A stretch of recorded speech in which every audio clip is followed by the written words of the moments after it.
दोस्तों ये वीडियो आपके लिए बहुत इंपॉर्टेंट होने वाली है और आज की वीडियो में हम देखने वाले हैं लाभ हानि का सबसे इंपॉर्टेंट क्वेश्चन। और ध्यान दीजिएगा, मैथ आपकी कितनी भी कमजोर है, लास्ट तक ये वीडियो देख लीजिएगा। गारंटी हमारी है कि आपके दिमाग में बैठा देंगे। आप रेलवे, एसएससी या फिर किसी अदर टीचिंग एग्जाम की तैयारी कर रहे हैं, इस वीडियो से 1 से 2 नंबर आप पक्का करके जाएंगे। तो चलिए फटाफट से हम आज की वीडियो की शुरुआत करते हैं और सबसे पहले यहाँ पे हम समझते हैं कि किस किस टाइप के क्वेश्चन, टोटल 2 प्रकार के क्वेश्चन हम यहाँ पे कवर करने वाले हैं। कौन कौन सा टाइप है यहाँ पे आप देख पा रहे हैं। जब ए रुपए में बी वस्तुएं खरीद कर और 20 रुपए में ए वस्तुएं बेची जाएं। सवाल कैसे बनता है कि सीता ने 15 रुपए में 20 खिलौने खरीद कर 20 रुपए में 15 खिलौने बेच दिया, तो उसका लाभ या हानि प्रतिशत ज्ञात कीजिए। दूसरे टाइप का क्वेश्चन है कि जब ए रुपए में बी वस्तुएं खरीद कर सी रुपए में डी वस्तुएं बेची जाएं। जैसे क्वेश्चन यहां पे बनेगा कि एक दुकानदार 7 रुपए में 21 के हिसाब से अमरूद खरीदता है और 2 रुपए में 5 के हिसाब से बेच देता है, इसका लाभ या हानि प्रतिशत ज्ञात कीजिए। बहुत ध्यान से देखिएगा, ऐसे क्वेश्चन विद इन सेकंड आप करोगे, इस बात की गारंटी है। तो चलिए फटाफट से हम वीडियो की शुरुआत करते हैं और सबसे पहला क्वेश्चन हम लेते हैं।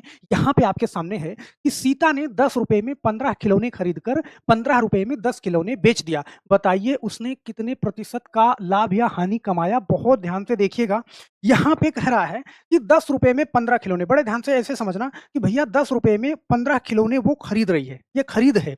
और फिर कह रहा है कि 15 रुपए में 10 की दर से उसने बेच दिया। यहाँ पे करा 10 रुपए में 15 की दर से खरीदा और 15 रुपए में 10 की दर से उसने बेच दिया। इस तरीके से आप ऐसे लाइन बना दोगे, सही है। अब यहाँ पे ध्यान देना कि अगर 10, इस आपको दाहिने हाथ से करना है, 10 का 10 में गुणा करना है। 10 का 10 में गुणा करोगे तो कितना हो जाएगा, आप कहोगे सर 100 हो जाएगा। और 15 का 15 में गुणा करके इस साइड से यहाँ पे लिखना है, 15 का 15 में गुणा करोगे तो 225 हो जाएगा। यहाँ पे ध्यान देना, आप ऐसे समझना कि 100 रुपए का सामान 225 रुपए में बेचा गया। भाई 100 रुपए आपका खरीद हो और 225 रुपए में आप उसको बेचो, तो आप कहोगे सर यहाँ पे हमको लाभ हुआ कितना, 125 रुपए का लाभ हो गया। भाई 100 रुपए का सामान था और 125 रुपए एक्स्ट्रा मिल गया। किस पे मिला, आप हमेशा क्रय मूल्य को नीचे रखोगे, यहाँ पे गुणे में 100 करोगे और गुणे में 100 प्रतिशत बताना होता है, तो मैं गुणे में 100 करता हूँ। 100 से 100 काटोगे, यहाँ पे आपका आंसर आ जाएगा 125% लाभ। ध्यान देना, ये वैल्यू अगर छोटी है, मैंने एक सवाल में बहुत अच्छे से समझना, भाई ये क्या निकल जाएगा, ये आपका क्या हो जाएगा, क्रय मूल्य। ध्यान देना, और ये क्या बन जाएगा, ये बन जाएगा विक्रय मूल्य। तो आप ऐसे समझना कि क्रय मूल्य अगर कम है, विक्रय मूल्य ज्यादा है, तो हमेशा लाभ होगा आपको। अगर यहाँ पे ज्यादा होगा, यहाँ पे कम होगा, तो हमेशा हानि होगी। तो इस कंडीशन को ऐसे समझना, अभी पूरी की पूरी बात आपके दिमाग में डाल देंगे। इस हिसाब से ऑप्शन नंबर कौन सा, ए वाला सही हो जाएगा। 125% क्या होगा, प्रॉफिट होगा। यहाँ पे बहुत ध्यान से देखना, इसको मैंने इसी पैटर्न पे सेट किया है कि सारे के सारे क्वेश्चन आपको ऐसे ही हल करने होंगे। जैसे ये वाला क्वेश्चन बहुत ध्यान से देखना, कह रहा है श्याम 25 रुपए में 20 के भाव से कलमे खरीदता है, ऐसे समझना। फिर कह रहा है उन्हें 20 रुपए में 25 के भाव से बेचता है, श्याम का प्रतिशत लाभ या हानि ज्ञात कीजिए। अब इसमें देखो, ऐसे पूछता है, लाभ भी हो सकता है और हानि भी हो सकती है, तो दोनों सस्पेंस रहेगा। जब आप सवाल लगाओगे तो क्लियर होगा कि लाभ होगा या हानि होगी। लिखना कैसे है, यहाँ पे आप ऐसे लिखोगे कि भैया 25 रुपए में 20 की दर से खरीदता है और 20 रुपए में 25 की दर से बेचता है, सही है। अब यहाँ पे आपको क्या करना है, मैंने कहा कि पहले दाहिने हाथ से ये वाली तीर का गुणा करना है आपको। देखो 25 का 25 में गुणा करो तो कितना, आप कहोगे सर 625 रुपए। और 20 का 20 में गुणा करोगे तो इधर लिखोगे, तो 20 का 20 में गुणा करो आप, यहाँ पे 400 लिखोगे। क्या इतनी बात समझ में आई, बोलो। अब मैंने कहा कि आप इसको क्रय मूल्य मान लोगे और इसको विक्रय मूल्य मान लोगे। मान लीजिए 625 रुपए में आपने कोई सामान खरीदा और 425 में उसको बेचा, तो बताओ लाभ होगा या हानि होगा। आप कहोगे सर हानि होगी, क्योंकि हम 600 में खरीद के लाए हैं, 625 में और 400 में ही बेच रहे हैं, तो कितना हानि होगी। यहाँ पे बहुत ध्यान से देखना, कितना हानि होगी। आप कहोगे सर 625 और ये 400 मिला, तो मुझे 225 रुपए की क्या हो रही है, हानि हो रही है। और किससे हो रही है, हमेशा क्रय मूल्य को ही नीचे रखा जाता है जितने पे आप खरीद रहे हो। तो ये 625 को ही नीचे रखोगे, तो यहाँ पे आपने 625 को रखा और गुणे में क्या किया, 100 किया, क्योंकि हमें क्या बताना है, प्रतिशत बताना है। तो ये गुणे में 100 इसलिए करते हैं कि जब कोई भी हम प्रतिशत निकालते हैं तो गुणे में 100 करते हैं। अब बहुत ध्यान से देखना, देखो इसको हम काटेंगे, तो देखो 25 से काटेंगे तो 25 से 25 बार में कटेगा। क्या इतनी बात समझ में आई। और 25 से काटेंगे तो 25 नौ या 225, ये कट जाएगा।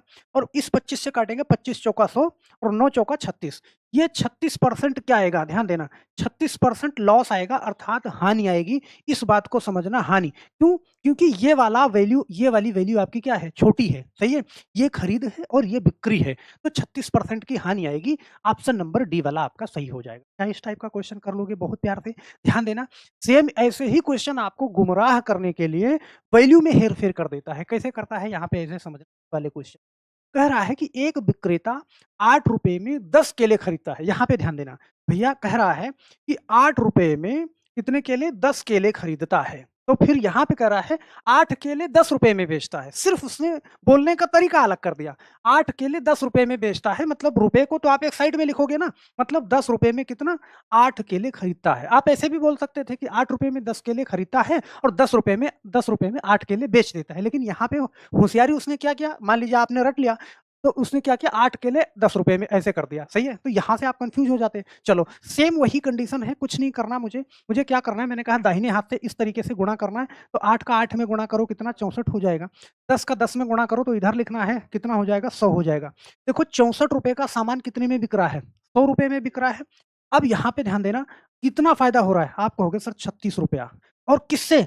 64 रुपए से। यहाँ पे पहली वाली वैल्यू को ही हमेशा नीचे लिखोगे, 64 रुपए से, और गुणा में क्या करोगे? 100 करोगे। तो देखो इसको काटोगे, तो देखो 4 से काटोगे, 4 से काटोगे कितनी बार में? 16 बार में। 4 से काटोगे कितनी बार में? 9 बार में, सही है? क्या इतनी बार समझ में? भाई 4 9 36 16। अब यहाँ पे देखो ये 900 और ये क्या हो गया? 16। यहाँ पे ये क्या ऊपर हो गया कितना? 900 और नीचे हो गया 16। तो 16 से आप देख पाओगे 16 पंजे 80, 16 का 5 बार में तो जाएगा ही जाएगा। तो आप ऐसे देखो, ऑप्शन पहले क्या है? 5, इस कहीं भी पहले 5 नहीं है, ऑप्शन नंबर सी वाला कर दो, मतलब क्या आएगा? 56.25% क्या होगा? लाभ हो जाएगा। तो कुछ कभी-कभी हम ऑप्शन का भी सहारा ले लेंगे जल्दी करने के लिए। तो यहाँ पे देखो भाई 64 रुपए का सामान था, 100 रुपए में बिक रहा है, तो लाभ ही होगा, उसमें कोई दो राय नहीं है। 2 ऑप्शन में लाभ है, तो यहाँ ये हानि वाला ऑप्शन वैसे ही बाहर हो जाएगा। क्या इतनी बात समझ बोलो कर लोगे बहुत आराम से? चलो एक क्वेश्चन और लेते हैं, लेकिन यहाँ पे ऐसे समझना, मैंने कहा कि कुछ ऐसे करके आपको गुमराह करता है, कभी-कभी और ज़्यादा गुमराह करता है, जैसे ये वाला क्वेश्चन बड़े ध्यान से देखना, ये वाला क्वेश्चन। कह रहा है सुनीता ने 80 टॉफियाँ 5 रुपए में 4 के भाव से खरीद कर 4 रुपए में 5 के भाव से बेच दिया। बताइए कितने प्रतिशत लाभ या हानि हुई? अब यहाँ पे ना आप सोचोगे यार ये अभी तो मैंने लगाया था 5 रुपए में 4 के भाव से, सिर्फ़ इतना सवाल होता तो मैं कर लेता। ये 80 टॉफ़ियाँ शामिल हो गई। कुछ नहीं भैया, वो 80 दे दे, 100 दे दे, 500 दे दे, उससे आपको मतलब नहीं है। लॉजिक तो आपका वही रहेगा। भैया क्या करना है आपको? 5 रुपए में 4 के भाव से खरीदा और 4 रुपए में, यहाँ पे ध्यान देना, 4 रुपए में, आप मन करे तो यहाँ पे रुपए का निशान भी लिख लो। 4 रुपए में 5 के भाव से बेच दिया, ये करा। आपने क्या करना है कि इसका पहले इधर वाले का गुणा करना है, तो इस साइड में लिखना है, 5 25 ये करा, और यहाँ पे 4 का 4 में गुणा किया तो कितना? 16 लिखा। क्या इतनी बात समझ में आई?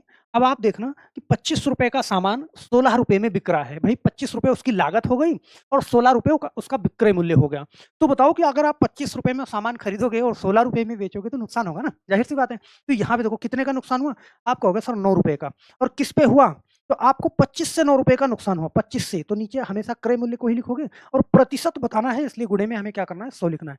तो यहाँ पे देखो 25 से हम 4 बार में काटेंगे और 9 चौका 36। अब यहाँ पे क्या है? 36%। अब देखो ये वाली वैल्यू छोटी है, तो अगर 36% लाभ है, 36% हानि होती, तो हमें कन्फ्यूज़ होने की ज़रूरत नहीं है। ये वैल्यू कम आ रही है, इधर वाली, सही है? इसका मतलब क्या कि हमें हानि हो रही है। क्या इतनी बात समझ में आई? तो मुझे नहीं लगता कि ऐसे क्वेश्चन में आपको ज़रा भी कन्फ्यूज़न होगा। अब दूसरे टाइप का क्वेश्चन कैसे पूछता है? दूसरे टाइप का ये पूछता है कि जब ए रुपए में बी वस्तुएँ खरीदकर सी रुपए में डी वस्तुएँ बेची जाएँ, सही है? जैसे यहाँ पे सवाल वही सवाल है, सेम कंडीशन का सवाल है कि एक फल विक्रेता ने 10 रुपए में 12 केले खरीदे और 5 रुपए में 8 केले बेच दिए। तो आपको बताना है कि लाभ या हानि प्रतिशत क्या है? पिछले वाले सवाल में ऐसे था कि भाई 10 में 12 केले खरीदे, 12 में 10 बेचे, ऐसे था। बस यहाँ पे थोड़ा-सा डिफरेंस है। तो सर मुझे भी कुछ बदलाव करना है, कुछ बदलाव नहीं करना है, सेम उसी तरीके लगाना है। यहाँ पे कह रहा है देखो 10 रुपए में, ऐसे बड़े ध्यान से समझना, 10 रुपए में कितने? 12 केले वो खरीद रहा है, और यहाँ पे 5 रुपए में, ऐसे समझना बड़े ध्यान से, 5 रुपए में 8 केले बेच रहा है। सेम वैसे ही लगाओगे। वही मैंने कहा दाहिने हाथ से गुणा करोगे। तो यहाँ पे देखो 8 का 10 में गुणा किया तो कितना? ये 80 हो गया, और 5 का 12 में गुणा किया तो 12 पंचे 60। मतलब कि 80 रुपए का सामान था, टोटल उसकी जेब से लगा, और 60 रुपए में बिक रहा है, सही है? मतलब आप कहोगे सर यहाँ तो नुकसान होगा, कितने का होगा? 20 रुपए का नुकसान होगा, और किससे होगा? भाई 80 रुपए में होगा, 80 रुपए से होगा, गुणे में क्या करोगे आप? 100 करोगे, काट दो, 20 चौका 80 और 4 से काटो कितना? 25। तो 25%, देखो ये वाली वैल्यू इससे छोटी है ना, तो क्या होगी? हानि होगी। बहुत प्यार से आप लगा सकते हो, ऑप्शन नंबर बी वाला सही हो जाएगा। तो कर लेना बड़े आराम से, बहुत प्यार से। अगर यहाँ पे ए रुपए में बी वस्तुएँ खरीदकर सी रुपए में डी वस्तुएँ बेची जाए, तब भी आपको कोई बदलाव नहीं करना। चलो एक आध क्वेश्चन और करते हैं कि आपके मन का कन्फ्यूजन हमेशा के लिए दूर हो जाए। यहाँ पे कह रहा है एक दुकानदार 50 रुपए में 10 संतरे की दर से खरीद कर, देखना बड़े ध्यान से, 50 रुपए में, कह रहा है कि 50 रुपए में 10 संतरे वो खरीद रहा है, कितने में? 50 में। और फिर कह रहा है उन्हें ₹74 में 12 संतरे की दर से बेचता है। भैया वो ₹74 में कितने बेच रहा है? 12 बेच रहा है। क्या इतनी बात समझ में आई? 74 में 12 संतरे बेचता है, उसका लाभ या हानि प्रतिशत आपको बताना है। बहुत आराम से कर दोगे आप। देखो, मैंने कहा इससे गुणा करना है, तो देखो 12 पंजे 60 और 1 जीरो ये लगा दो। और 74 का 10 में गुणा करो तो कितना? आपको हो गया सर 740। अब ध्यान देना, देखो 600 का सामान 740 में बिक रहा है। कितना फ़ायदा हो रहा है? आपको हो गया सर ₹140 का फ़ायदा हो रहा है। किससे हो रहा है? 600 से हो रहा है। और गुणे में क्या करोगे आप? 100 करोगे।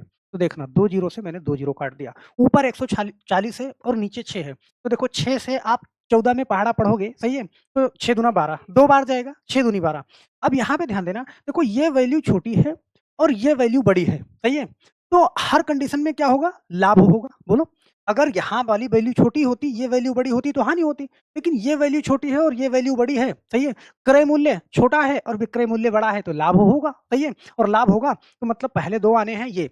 इसका मतलब कि 23 सही 1/3% क्या होगा? आप कहोगे सर लाभ होगा। बहुत प्यार से आप इसको लगा दो। कर लोगे ना बड़े आराम से, सही है? नहीं तो आप 6 से आप 140 को भाग भी कर सकते हो भैया, 6 दूनी 12, यहाँ पे 2 करा, ये करा, सही है? अब 6 से करोगे तो आप कहोगे 6 तिया 18 ये, यहाँ पे 2 बचा, मतलब 23 सही 2/6 लिखोगे। इसको एक बार फिर काटोगे, 2 1 के 2, 2 तिया 6, मतलब 23 सही 1/3। ऐसे भी कर सकते हो बड़े आराम से। फिर जितना स्पीड आपकी होगी, जितना कैलकुलेशन आपका अच्छा होगा, उतनी तेज़ी से आप करोगे। चलो एक लास्ट का क्वेश्चन कर लेते हैं, यहाँ पे ये वाला क्वेश्चन, कि अगर इस टाइप के अंदर भी ऐसे दिया हुआ है, उसकी कुछ क्वांटिटी दी गई है, तो क्वांटिटी से मतलब कुछ नहीं है। यहाँ पे कह रहा है, यहाँ पे बड़े ध्यान से देखना, कह रहा दिनेश ने 500 कॉपियाँ ₹28 में 25 के भाव से खरीदा और उन्हें ₹20 में 18 के भाव से बेच दिया।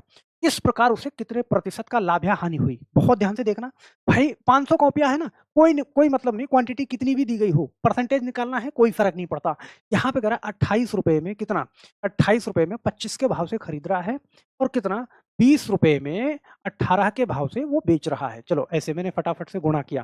देखो ₹28 में, हाँ, ₹28 में 25 के भाव से खरीदा, ₹20 में 18 के भाव से ये बेच दिया। तो देखो इसका गुणा करोगे आपस में, 18 का 28 में करोगे तो ये कितना हो जाएगा? ये 504 हो जाएगा। और 20 का 25 में करोगे तो ये कितना हो जाएगा? आपको हो गया 25 दूना 50, 500 हो जाएगा।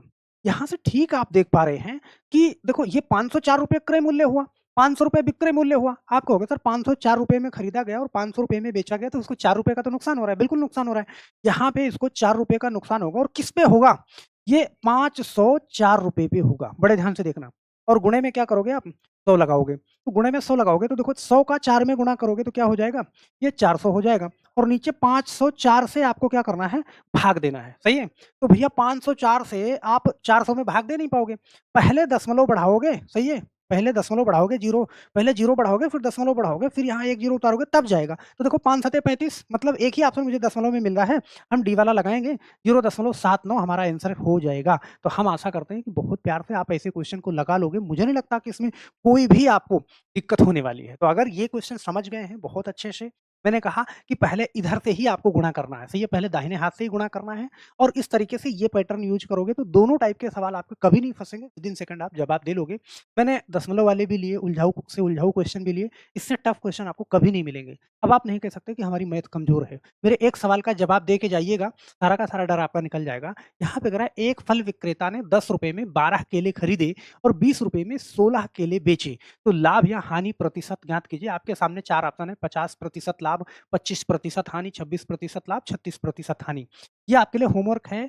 अपना आंसर और नाम ज़रूर लिखना। मुझे आशा है कि आप इसका जवाब बिल्कुल सही देंगे। तो बस मेरे दोस्त, आज के लिए सिर्फ़ इतना ही। फिर मिलते हैं हम नेक्स्ट वीडियो में। लेकिन आपसे बताना चाहेंगे कि चैनल के डिस्क्रिप्शन बॉक्स में टेलीग्राम चैनल का लिंक मिल जाएगा आपको। वहाँ से जाकर के जुड़ जाइएगा, क्योंकि दोनों चैनल पे जो कुछ भी मैथ और रीज़निंग हम पढ़ाते हैं, सारा का सारा पीडीएफ और पूरी क्लासेस वहाँ पे हम शेयर करते हैं। तो हम आशा करते हैं मेरे दोस्त कि आप जाके वहाँ ज़रूर जुड़ेंगे और इस चैनल पे, ठीक है, कमेंट करके जाएँगे और लाइक तो करना बिल्कुल नहीं भूलेंगे। तो बस मेरे दोस्त, आज के लिए सिर्फ़ इतना।